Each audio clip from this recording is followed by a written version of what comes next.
विश्व प्राणनाथ प्यारे की जय। श्री सतगुरु महाराज की जय। सतगुरु श्री रामचंद्र महाराज जी आपकी सदा सलाही दे। बंदो सतगुरु जन को करो सो प्रेम पहुना।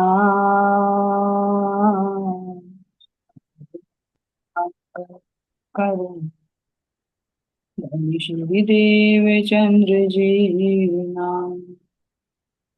श्री प्राणीनाथ निज मौलपति श्री मेराज सुनाम। तेज गुण श्यामा युगल को पल पल करो प्रणाम। श्री प्राणीनाथ तुम सत्य हो, तुमसे चलत जाग। मैं अभी करी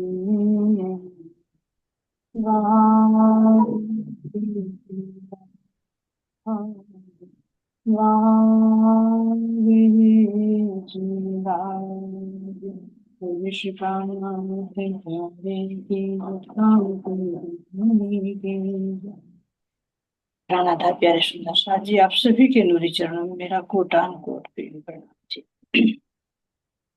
सत्य सुंदर शाह जी बीतक साहिब की ओर सतगुरु महाराज जी अपनी ही बीतक का वर्णन कर रही है श्री प्रताप जी के माध्यम से। तो कहाँ का प्रसंग बता रहे हैं? जो दिल्ली से लाजवंती जी और उनके साथ में एक और महिला जिनका नाम माया जी था, वे दोनों महाराज जी के पास मिलने के लिए शेरपुर चले, है ना। तो कैसे बताया कि हम ननौता जब पहुंच गए तो वहां बारिश होकर रुकी, तो सब तो अपने अपने घर चले गए, अपने अपने ठिकाने चले गए। लेकिन हमें रास्ता नहीं पता था और कोई जाने वाला भी नहीं मिला। फिर भी हम अपना सर पर बोझ रखा और अपना चल देते। तो जब ऐसे नाले के पास जाकर पानी में फंस जाते हैं तो कैसे महाराज जी स्वयं 8 9 10 साल के बच्चे का रूप रखकर, जवान लड़के का रूप धरकर, 9 10 साल का बच्चा है ना, गौरवर्ण का। तो कह रहे कि वे हमें, जो हम गलत रास्ते पर चल रहे थे, तो उन्होंने हमें बुलाया और कहा कि भाई तुम गलत रास्ते पर आ गए हो और ये रास्ता सिरपुर जाता है ना। तो उनको मार्ग बताया कि तुम पुलिया पुलिया यहाँ से नहर की पटरी पटरी चले जाए। तो सुंदर साथ जी, सतगुरु महाराज जी ने उन्हें ही नहीं, पल पल पे जब हम मिसगाइड हो जाते हैं तो हमें गाइड करने के लिए किसी न किसी रूप में अवश्य। तो जैसे उन्होंने समझा कि भाई ये लड़का है, कोई राहगीर है, हमें रास्ता बता के चला गया, तो थोड़ा पैसे दे दे। लेकिन जैसे वो अंतर ध्यान हुए तो उन्हें अनुभव हुआ कि और कोई नहीं, महाराज जी हैं। इसी तरह से हम बाहर के तन को ना देखकर, हमें जब कोई राह बताता है तो समझे कि उनके अंदर कोई, उनका तन या कोई नहीं बोल रहा है, मेरे सतगुरु महाराज जी ने ही उनको भेजा मेरे, जो मेरा मार्गदर्शन करेंगे भाई ये रास्ता तो गलत है, तुम्हें इस रास्ते पर चलना। तो कैसे करते करते शेरपुर पहुंच ही जाती है। शेरपुर जागते कह रही महाराज जी के चरणों में प्रणाम करती है, लेकिन क्या वहां सभी से अनभिगति इसलिए कह रही कि सब सुंदर साथ तो महाराज जी के साथ में आनंद मग्न रहते थे और मैं अकेली बैठ बैठ कर रोती रहती। तो कह रही कि जो एक संतो माता थी, उन्होंने मुझे देख लिया तो महाराज जी से कहा कि भाई ये तो हमारे आश्रम की रीत नहीं है कि यहाँ रुला रुला कर सुंदर साथ का स्वागत किया जाए, या कोई आया यहाँ पर आता आनंद के लिए वो रोता ही रहे। तो ये महाराज जी की लीला थी।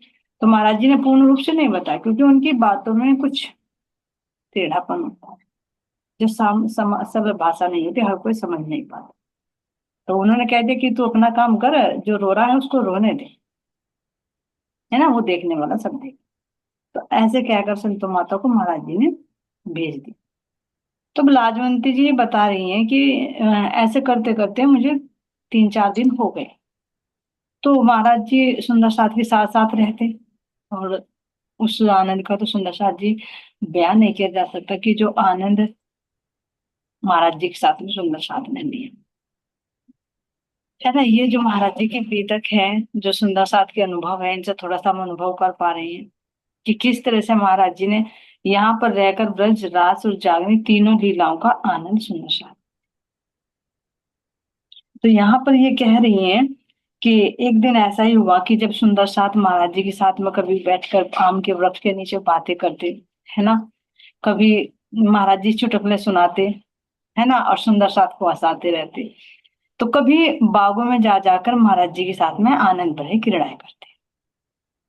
कभी ताल तलैया थी, वो उसमें स्नान करते, जल क्रीड़ा का वही आनंद लेते। देखने के लिए जो बाहर की दृष्टि से देखता उसको दिखता सामान्य ही है, खेल रहे हैं इंसान ऐसे, लेकिन नहीं, अंदर में जो महाराज जी अनुभव देते थे वो ब्रजराज और परम धाम का अनुभव कराते। तो यहाँ ये वर्णन कर रही हैं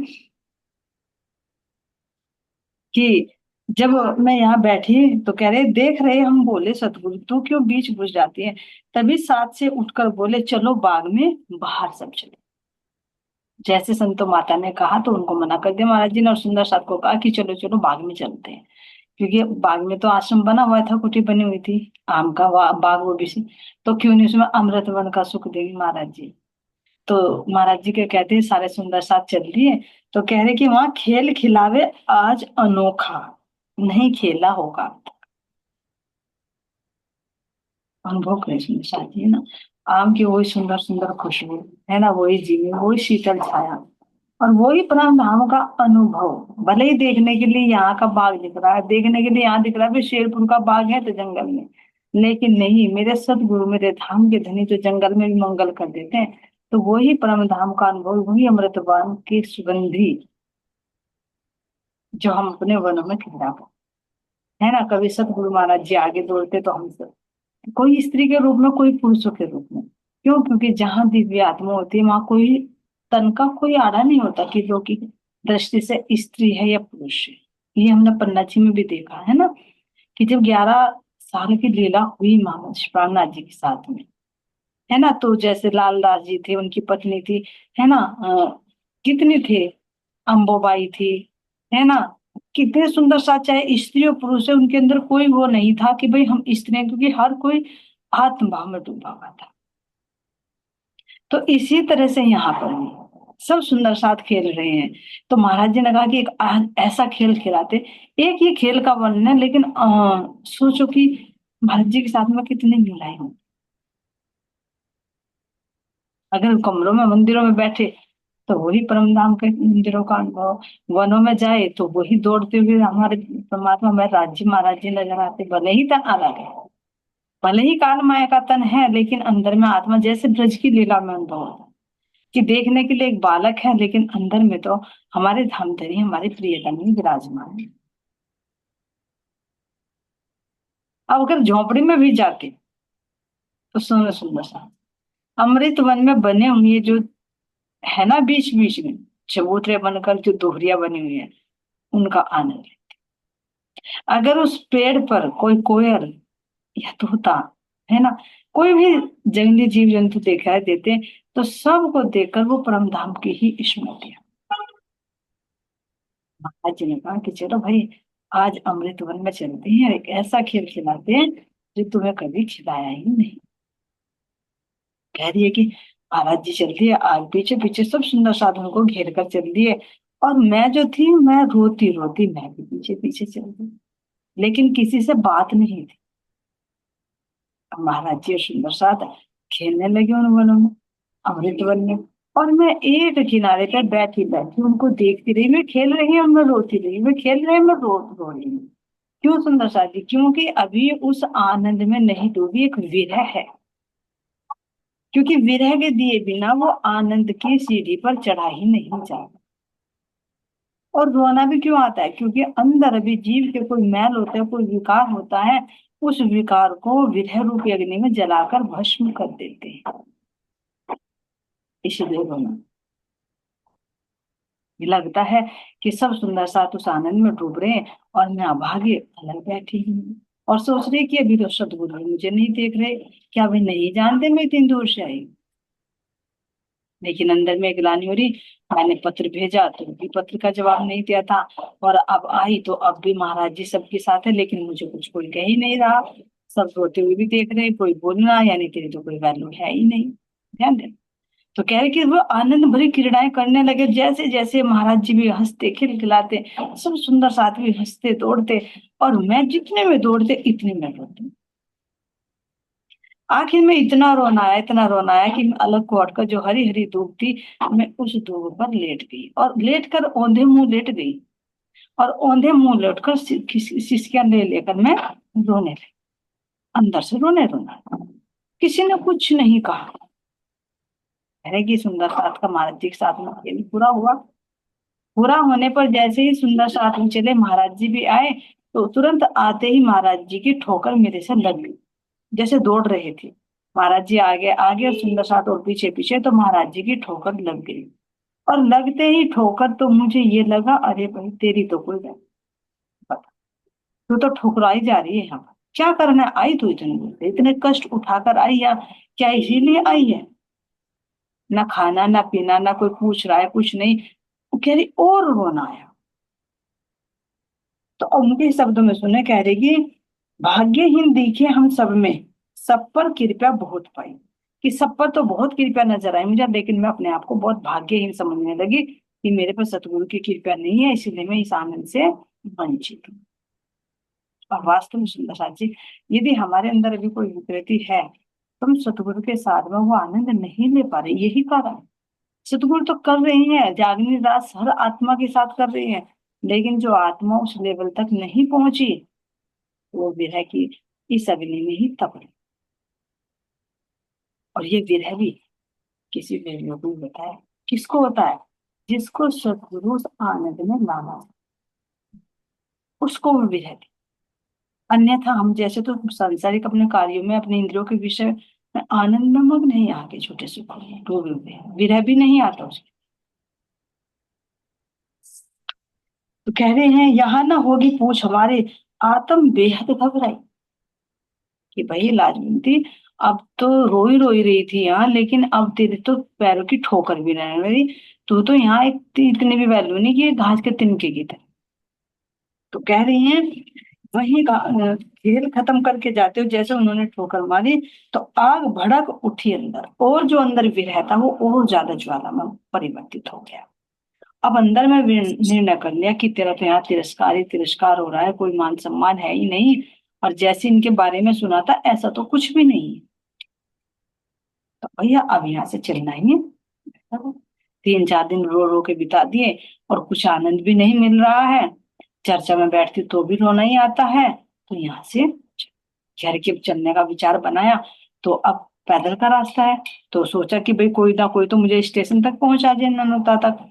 और तो बात करी, लेकिन कोई तैयार ही नहीं हुआ। जैसे शिव प्रताप जी भी कह रहे हैं कि भाई जब मैंने महाराज जी की वो लीलाएं देखी, तो मुझे भी ये लगा कि छोड़ भाग यहाँ से। 3 बार निकलना चाहा, लेकिन नहीं निकल पाए। क्यों नहीं निकल पाए? क्योंकि जब सतगुरु को नहीं भेजना होता ना कुछ आड़े अटका ही देते हैं, जो उनको कार्य नहीं करना। तो कह रही बहुतों से पूछा भाई ननौता तक मुझे पहुंचा दे, तो लेकिन कोई भी मुझे सवारी नहीं मिले, और ना ही कोई सुंदर सा एग्री हुआ। क्यों नहीं हुआ? क्योंकि सतगुरु महाराज जी का हुक्म नहीं। जिनकी इच्छा के बिना देवी भी प्रकट नहीं हो सकती, तो भला सामान्य मनुष्य की क्या औकात है कि वो कोई कार्य कर पाए? नहीं। तो कह रही कोई भी नहीं हुआ, आखिर में मुश्किल से मुझे मजबूर होकर यहीं रहना पड़ा। कहीं कोई जाएगा तो साथ में निकल जाएंगे। तो कह रहे हैं यहाँ पर, अब जैसे ही वापस आई, शाम हो गई, फिर रोते रोते।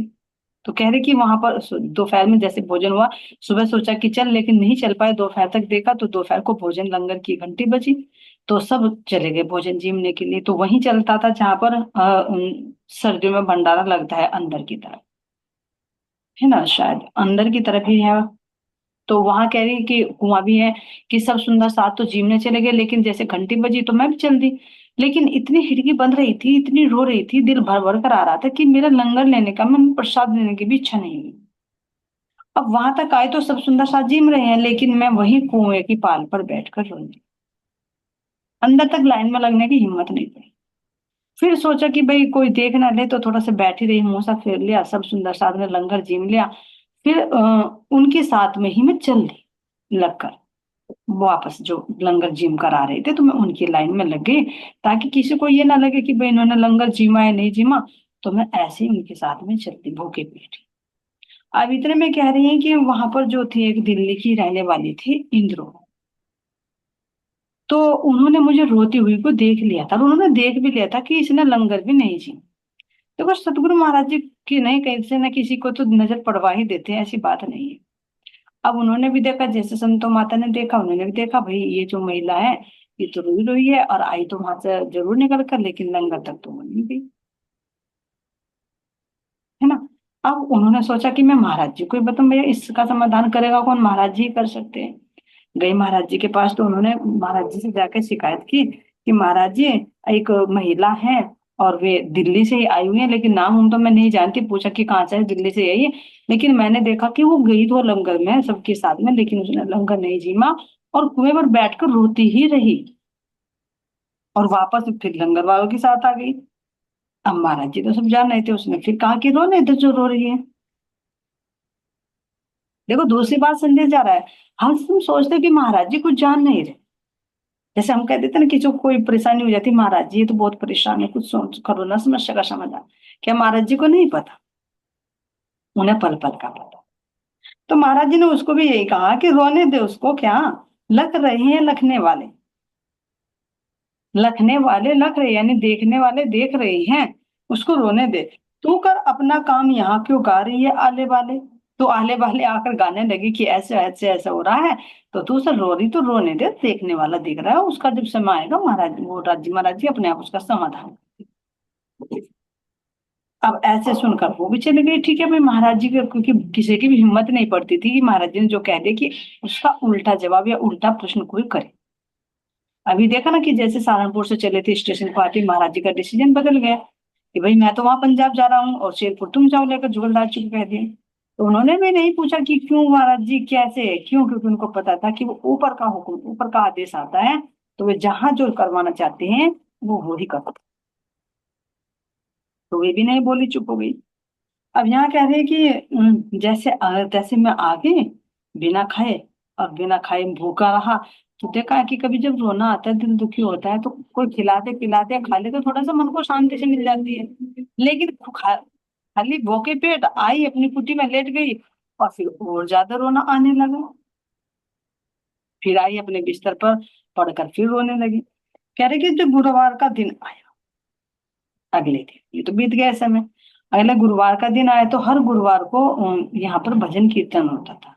ये महाराज जी के समय भी नियम था और अभी भी बहुत जगह होता है, अभी गांधी कॉलोनी मंदिर में भी होता है अमृतनगर में, कि हर गुरुवार को महाराज जी का भजन कीर्तन अवश्य होता है। क्यों होता सुंदर शाह जी? क्योंकि देखो 7 के 7 दिन हम माया में ही घिरे रहते हैं ना। तो एक समय ऐसा कि गुरु का दिन है गुरुवार, यहाँ भी बृहस्पति सब देवताओं के दिन है, लेकिन हमारे लिए भी अपने गुरु के लिए।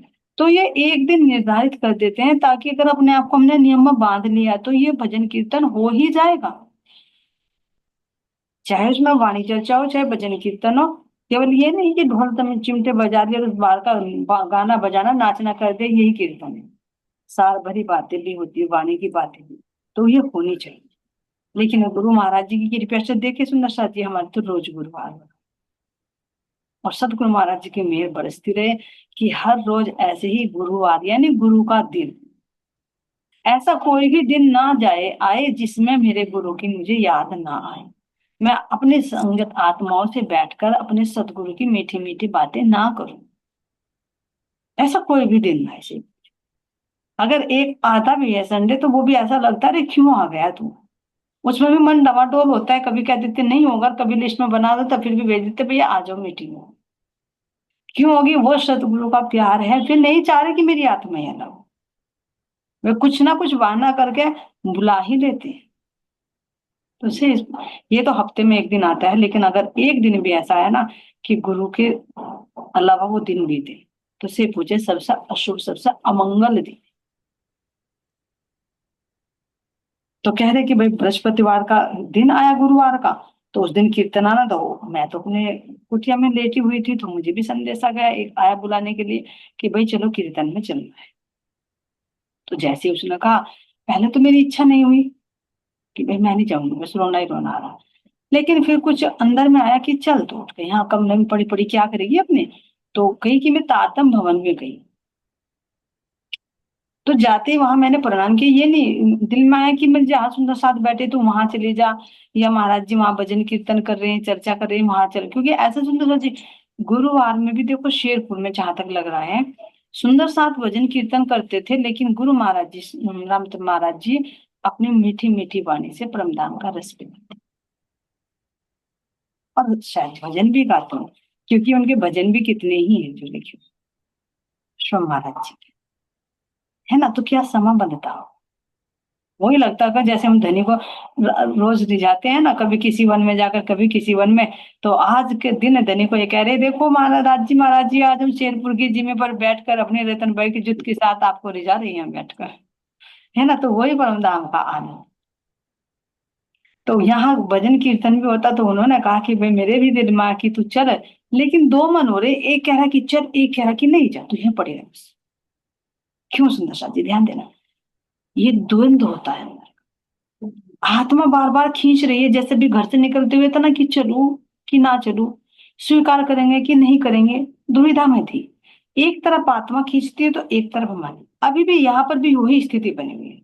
मन कह रहा है बार बार अरे तेरा सम्मान तो हो नहीं रहा, यहाँ पर ठोकरे भी तुझे मार दी ना, कोई तेरे तुझे पूछ रहा है, सम्मान में मग्न हो रही है तो, और मैं अलग अलग हूँ, तो ये मन करता है कि यहाँ से भाग, जब कोई अपना साथी नहीं होता, जिससे अपने विचार नहीं होते, है ना, भाग यहाँ से। और फिर ऊपर से वो ठोकर भी लग गई, वो तो सतगुरु की कृपा थी, कुछ और अंदर का मैल निकालना था, वो और अंदर बढ़ गया कि तेरा तो यहाँ तिरस्कार ही तिरस्कार हो रहा है, तो चल दे यहाँ से। तो एक तरफ मन कह रहा कि न जा, क्या करेगी वहां जाकर, सब तो अपने आनंद में मगन है, तो तेरा क्या काम वहां पर। और आत्मा खिंच रही की चल, लेकिन फिर भी आत्मा की जीत, जीत हमेशा सत्य की ही होती है। ये जीव, ये मन भले ही कितनी अड़े अड़े, लेकिन ये हार ही जाता है आखिर, बल तो लगाता है लेकिन जीत आत्मा की। तो वहां से उठकर तारतम भवन में आई, और आकर कह रही कि मैंने जैसे ही वहां पर मत्था टेका तो दिल में आया कि तू यहीं बैठ, क्योंकि वो तो मूल मंदिर में हो रहा था भजन कीर्तन, यही बैठ दे। तो कह रहे कि जैसे ही मैं वहां पर बैठी मत्था टेका तो महाराज जी की जो गादी लगी हुई थी गुरु महाराज जी की, उसमें से ही आवाज आई। क्यों सुंदर साथी, गादी नहीं बोली, वो सतगुरु महाराज जी की आवाज है, वे कहीं पर भी बोल सकते हैं, वे हर जगह वे हर पल हमें देख रहे हैं। तो कह रही वहीं से आवाज आई कि चल उठ, वहां कीर्तन में जा, यहाँ क्या करने आई है? तो जैसे ही आवाज सुनी तो मेरे तो अंदर वो हो गया कि हाँ भाई नहीं, गुरु महाराज जी देख रहे हैं, चल दी। हालांकि वो तो सूक्ष्म रूप से अंदर से पुकार रहे थे जब अपनी कुटी में रो रही थी, लेकिन वो मन अभी आड़े अड़ रहा था कि नहीं जाती। खींचते खींचते खींचते खींचते सोचा चल यहाँ क्या पड़ेगी, वहां बैठ जा जाकर तारतम भवन में। लेकिन राज जी महाराज जी ने फिर बाहर से आवाज लगाई कि चला, अंदर की आवाज नहीं सुनते तो बाहर से भी पुकार लगाते हैं। ये इनकी युक्तियां हैं, कभी प्यार से, कभी डांट कर, कभी धमका कर, कभी रो कर अपने पास बुलाते हैं। कह रही जैसी मुझे आवाज सुनाई दी तो मैं उठी और वहीं मंदिर में आई, क्योंकि वही गेट है वहां से, तातम भवन के सामने जो मंदिर है, तो वहीं पर महाराज जी बैठे हुए थे जहां आज महाराज जी का वो बिछाया हुआ है, स्वरूप पधराया हुआ है मूल मंदिर के सामने, क्योंकि वहां पर बैठकर ही महाराज जी चर्चा करते थे। जैसे है ना, सूरत का मंदिर है, सूरत में मूल मंदिर है, और मूल मंदिर के दाईं तरफ हिजबल स्वरूप यानी बाईजूराज महारानी और श्री प्राणनाथ जी की जो गादी लगी हुई है, वहां बैठकर चर्चा करते। ऐसे रामचंद्र महाराज जी यहाँ पर बैठकर चर्चा करते जहां आज उनका स्वरूप बताया। तो वहां से बिल्कुल स्पष्ट नजर आता है तारतम्य भवन, पूरा चौका भी दिखाई देता है, क्योंकि वो दरवाजा उधर ही है, सामने बड़ा दरवाजा लेकिन इधर की तरफ वो छोटा दरवाजा। तो अब वहां से देखा तो तुरंत आई उठकर, तो आते ही कह रही कि जैसे मैं आई और मैंने देखा कि गुरु महाराज जी कर रहे हैं चर्चा, तो जैसे ही मेरी तरफ को दृष्टि पड़ी तो मुझे महाराज जी की एक ही आंख नजर आई, लेकिन वो बिल्कुल लाल आंख नजर आई, कि जैसे कि बहुत क्रोध में हो जाती, इस तरह से वो नजर मुझे आई। तो कह रही है कि उसको देखकर कह रहे हैं कि मुझे भैसा लगा, ऐसे महाराज जी की तीव्र नजरें, और एक ही नजर दृष्टि में आई है, अभी दूसरी नहीं। देखते ही कह रही कि मुझे इतना भय लगा कि मैंने नजरें झुका दी, और चुपचाप नजरें झुकाकर पल्ला सा मुंह पर कर और जहां सुंदर साथ बैठे थे वहां जाकर मैं पीछे की साइड में बैठ गई। देखो ये लीला है सुंदर साथ जी। लेकिन अब कह रहे कि वहां पर जब मैं गई तो वहां पर जाकर जैसे ही बैठी, तो बैठे बैठे भी मुझे इतनी हिम्मत नहीं पड़ी कि जो सामने बैठे महाराज जी, मैं उनसे नजरें मिला। तो मैं नजरें आंखें झुकाकर बैठ गई। बैठते बैठते फिर उनको वही नजारा मेरे सामने आ रहा जो महाराज जी की मैंने एक आंख देखी। तो उसमें सोचा कि चल ऐसा है भाई, उसको देखकर भय भी लग रहा है, रो भी रही। अब कोई सुंदर साथ देख ना ले तो ऐसा होता है कि कुछ पर्दा कर लेते। कह रही कि मैंने जो मेरा साड़ी वाड़ी जो भी होगी दुपट्टा वगैरह उसका मैंने उससे अपना मुंह ढका। और मुंह ढककर मैं अंदर ही अंदर रोने लगी। तो यहाँ कह रहे हैं, वही आंख जब बैठी ढककर अंदर भी देखी मुझे। जैसे ही मैंने मुंह ढक लिया और मुंह ढककर मैंने आंखें भी बंद कर ली, तो मुझे महाराज जी की वो ही आंख नजर आई। वो दृष्टि से हट ही नहीं रही। क्यों? क्योंकि वो दृष्टि महाराज जी के अंदर प्रवेश कर गई। कह रहे पल में परेशान कर दी।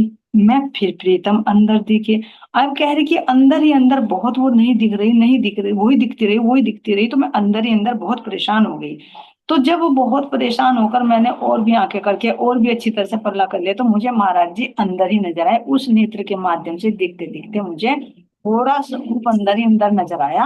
और अंदर नजर आकर कह रहे कि तूने कुछ नहीं खाया, ले खा। जब मैं भूखी थी, कुछ खाया नहीं था, तो उन्होंने मुझे दिया कुछ खिलाने के लिए, लेकिन मैंने उसको भी मना कर दिया कि मैं नहीं खाऊंगी। अब कह रही है बड़ा रहा संघर्ष, देर तक मैंने मुंह में चीज ना ली। जो महाराज जी प्रसाद दे रहे थे वो मैंने मुंह में नहीं लिया। बहुत जिद करी, लेकिन मैं बैठी बैठी घूंघट निकाली। ये महाराज जी की दिव्य लीलाएं हो रही, केवल दिखने जिसके साथ होते हैं उसको ही दिखती है। ये हर एक आत्मा का अपना अपना अनुभव। कह रहे इतनी रही वहां बैठी, पर संघर्षण में वक्त कटा। जितने भी मैं वहां बैठी रही, जितनी देर भी बैठी, वही महाराज जी मुझे खिलाते हुए नजर आए कि खा ले, लेकिन मैं मना करती रही।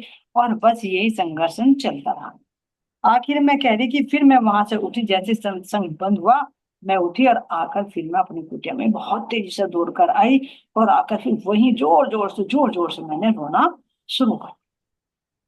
लेकिन खाया नहीं कुछ, भूखी ही रह रहकर और जाते जाते विरह मुझे आता रहा।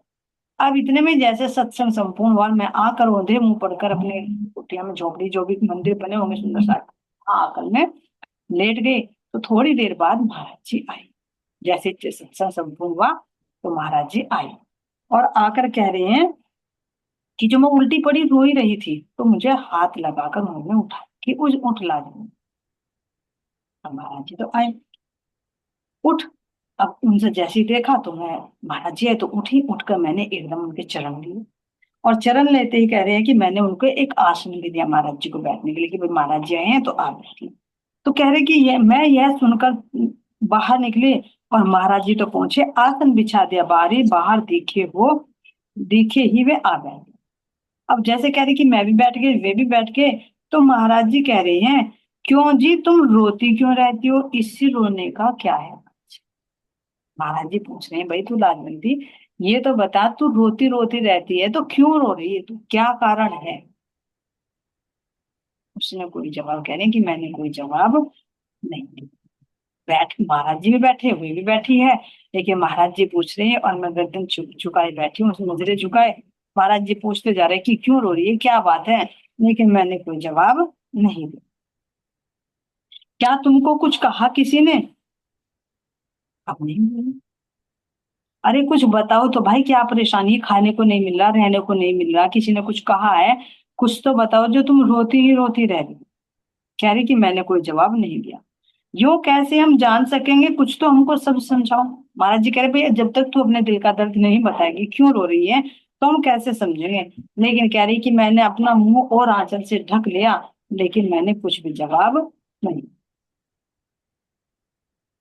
यही कह रहे महाराज जी, भाई जब तू बताएगी क्यों रो रही है। लेकिन क्या महाराज जी नहीं जानते क्यों रो रही है? जान रहे हैं वे, लेकिन फिर भी मुंह से पूछना क्या चाह रहे हैं कि अपने आप बोलकर तो बताए क्यों रो रही है। अंदर ही अंदर रूह मिलने के लिए, उस स्तर तक पहुंचने के लिए तड़प रही है कि मैं अपने सतगुरु से एकाकार होकर उस आनंद को मैं भी ले सकूं, जिस आनंद को पाने के लिए मैं यहाँ पर आई हूँ। लेकिन अभी जीव के अंदर कोई विकृति है तो उसको विरह की अग्नि में भी तपाया जा रहा है। अब जवाब तो क्या दे, क्योंकि खुद नहीं पता होता कि क्यों रोना आता है। अब ये देखे सुंदर साथ जी, ये तो रियलिटी है। जब धाम पर जाते हैं, सही पूछे ना, तो जब जाते हैं तो उससे क्या बताए, उस चीज को तो कहने में भी नहीं आती, कि जैसे वहां की सीमा शुरू होती है तो दिल भर भर कर आता है। कोई तुम्हारे से पूछे क्यों रोते हो, सोचे क्यों रो रहे हो। ये एक विरह भी होता है और एक अपने प्रियतम की, ऐसा लगता है कि जैसे खुशी के आंसू होते हैं ना, कि जैसे बरसों से हम बिछड़े हुए और आज मिले। जहाँ पांडा तालाब है ना, वहीं पर हलवे उलिया का भी प्रसाद बंटता है। तो है ना, वहीं से एक ऐसा होने लगता है कि जिसको कहा नहीं जा सकता, वो तो महाराज जी जाने या आत्मा जाने, क्योंकि हर चीज शेयर करने की नहीं होती। तो ऐसे ही कह रहे हैं यहाँ पर, यो कह महाराज जी कह रहे कि मैं तो बैठी रही, मैं बैठी रही खामोश ना बोली, दिया ना कुछ उत्तर। मैंने कुछ उत्तर नहीं दिया, मैं चुपचाप बैठी रही। क्यों बैठी रही? क्योंकि कुछ पता हो क्यों रो रही हो, खुशी के आंसू है या दुख के आंसू है, उसे बयां कैसे करे, और वो भी उसके सामने जो सब जानता हो। कह रही मैं चुप बैठ रही। और जब चुप ने बैठ रही तो महाराज जी कितनी देर रुकेंगे, महाराज जी उठकर वहां से चल गए। मानो मूरत कोई काठ की या मानो मिट्टी की, मैं ऐसे बैठ रही जैसे कोई काठ की या मिट्टी की बुत बना दिया हो। ना हिलना ना डुलना ना होना ना कुछ नहीं, बस चुपचाप बैठी रही। अब अपने आप ही वो खुद सवाल करते रहे और खुद उत्तर देते रहे उसको। और फिर वहां से वे चुटकियां लेते हुए वहां से चल दिए। बिना बताए हमें ज्ञात फिर कैसे हुए, देवी जी महाराज जी से कह के चले गए, भाई ठीक है तू नहीं बताना चाहती तो हम चल रहे, भाई तू बताएगी नहीं तो हमें कैसे पता चले। कैसे अनजान बन रहे हैं जबकि सब कुछ जान रहे हैं। लेकिन फिर भी रूह से पूछना जरूर था। कह रहे चले गए उठकर, और जैसे ही महाराज जी गए फिर मुझे रोना शुरू आ गया, फिर रिकी दे दे के फिर रोना शुरू कर दिया। महाराज जी आए तो कुछ बोले नहीं, और ना हो तो फिर रोना शुरू हो गया। कुछ पूछे तो बताना क्योंकि खुद असमंजस में है कि रोना क्यों आ रहा है। अब यहाँ पर अंदर ही अंदर ये हो रहा है कि पता नहीं सारी दुनिया का रोना मुझे ही आ रहा है कि क्यों रो रही हूँ, मैं अपने आप ही नहीं समझ पा रही क्यों क्यों रोना आ रहा है। अब जैसे ही पूरा दिन बीत गया, शाम का समय हुआ, फिर गादी लगी महाराज जी की। क्योंकि प्रातःकाल नाश्ता करने के बाद भी लगती थी, फिर 3 बजे भी लगती थी, फिर रात को भी लगती, 3 3 बैठ के वो होती थी उससे। और वैसे तो करने वालों के लिए तो पूरे 24 घंटे ही चलता था। कह रहे गादी लगी शाम को, भवन तारतम के आगे, तारतम भवन के सामने गादी लगी, कि भाई अब चलो रात का समय है तो थोड़ा भजन कीर्तन और सत्संग वगैरह हो जाए। तो फिर वहां से उठकर जब सुंदर साथ सब बैठ गए तो सोचा कि मैं अकेले कैसे बैठू, थोड़ी हिम्मत सी पड़ी कि महाराज जी भी आए थे, भी पूछा। तो उठकर गए तो जहां महाराज जी की गादी लगी हुई थी, कह रही कि मैं उनके पीछे जाकर बैठ गई, ताकि ये था कि सबसे अलग थलग है। तो जैसे गादी के पीछे बैठ गई तो अंधेरा सा था, क्योंकि पहले दिन लाइटें तो नहीं थी। अंधेरा सा था तो सोचा कि कोई देखेगा नहीं मुझे, अगर रोना भी आता तो मैं चुप चुप के से रो लूंगी, कोई दिक्कत नहीं होगी, है ना। तो अब जैसे वे चर्चा कर रहे थे तो कह रहे कि जैसे ही मैं पीछे बैठी थी तो महाराज जी को तो सब पता था। तो उन्होंने कह रहे कि पीछे से हाथ करा, पीछे आगे को चर्चा करे, पीछे से हाथ पकड़कर, मेरा हाथ पकड़कर मुझे आगे खींच लिया। और जो कह रहे थे कि यहाँ पर कह रहे हैं, खींचा मेरा हाथ पकड़कर और बैटरी ली अपनी, महाराज जी के पास एक टॉर्च भी होती थी जिससे देखकर चलते थे, है ना।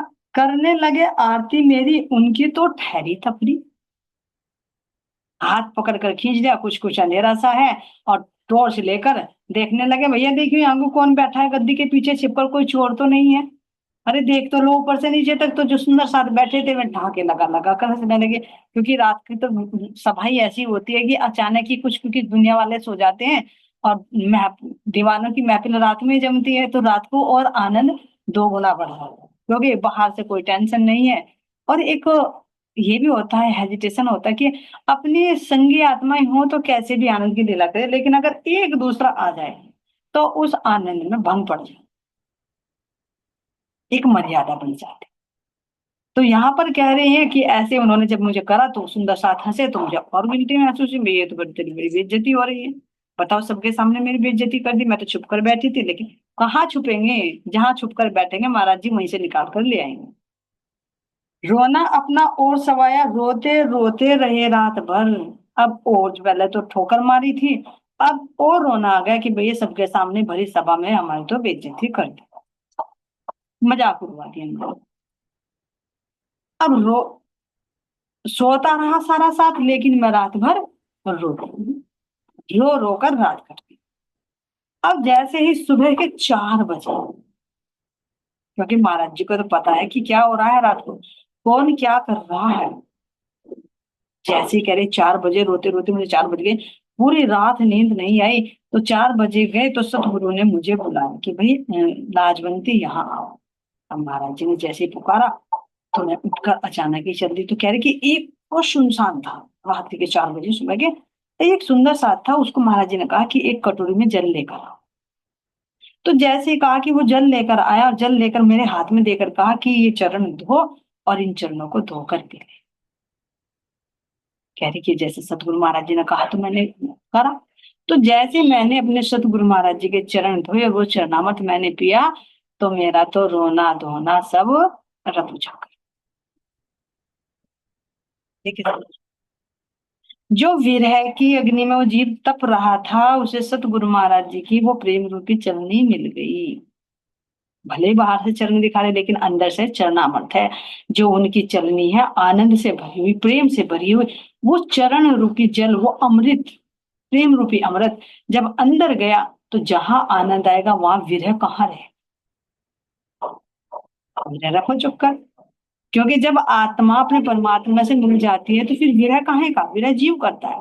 जब तक आत्मा उसके साथ में जुड़ी हुई और उस आनंद से वंचित है, तो तब तक जीव विरह करता है। लेकिन जब आत्मा अपने प्रियतम से मिल जाएगी और उसके साथ लगा हुआ जीव, वो भी उस प्रेम का अनुभूति करने लगेगा, उसका भी विरह रहो चुका। तो कह रहे जैसे ही मैंने अपने सतगुरु के चरण धोकर पिए, तो मेरा वो रोना तो वहां से साफ हो गया।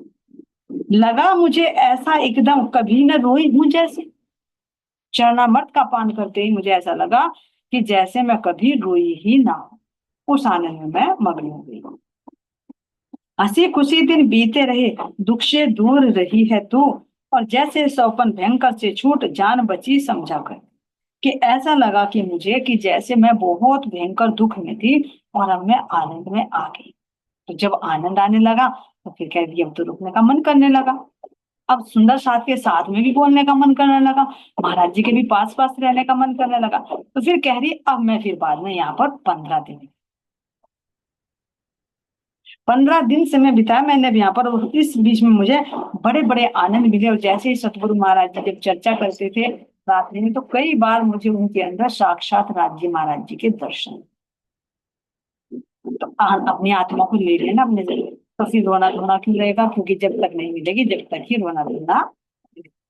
इस तरह से कह रही लाजवंती कि मेरा आश्रम में आना सार्थक हुआ, और सतगुरु महाराज जी ने मुझे अपना वास्तविक रूप दिखाकर, अपने में मिलाकर मुझे कृतार्थ कर दिया। ऐसे सतगुरु के चरणों में बार बार बलिहार जा। ऐसे सतगुरु महाराज जी हम सब पर अपनी कृपया बनाए रखे। यही उनके चरणों में हम सबकी अर्जी है। बोले श्री प्राणनाथ प्यारे की जय। श्री सतगुरु